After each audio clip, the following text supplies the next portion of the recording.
If there is any preacher, leader, father or mother, mentor, brother or sister, any person that tells you that the issue of abuse,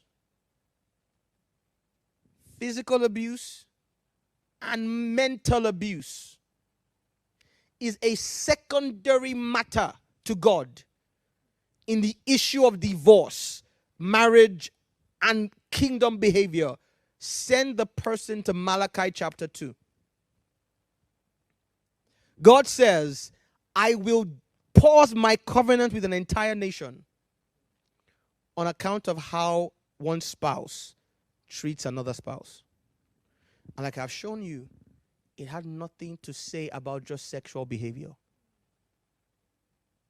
Did you see sex in that definition? Did you see physical abuse in the definition? Anything that has a deleterious effect on your spouse, that you consciously and, might I add, consistently practice, falls under that definition. So where do we get of telling, especially women, but even men, just stay there and manage it? Just keep praying that God will work. You're married now, so, we know you're being killed, you're being beaten, you're being assaulted, you're being emotionally violated, but it's okay. The most important part is that you stay. I'm going to balance this. Hear me. Let's go back to Malachi 2. Verse 15 then says, did he not make one? And yet he had the residue of the Spirit. We'll talk about that next week. And wherefore one? That he might seek what? A godly what? Godly seed. Keep reading for me, Tony.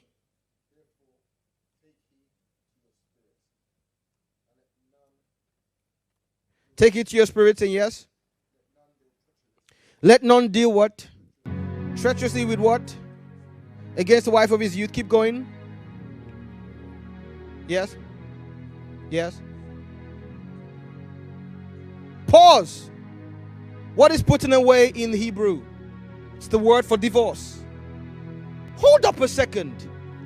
I thought we were consistently taught that the context of God hating divorce was that because God hates divorce, therefore whatever happens in a marriage must just be allowed because God hates divorce. Isn't it interesting that the very verse used to trivialize abuse in marriage was actually said in Scripture within the context of God hating abuse in marriage? I repeat. Are you all listening? That scripture was actually said, Tony, within the context of God terminating covenant relationships with the priest and by extension the nation because of how they treated their spouses.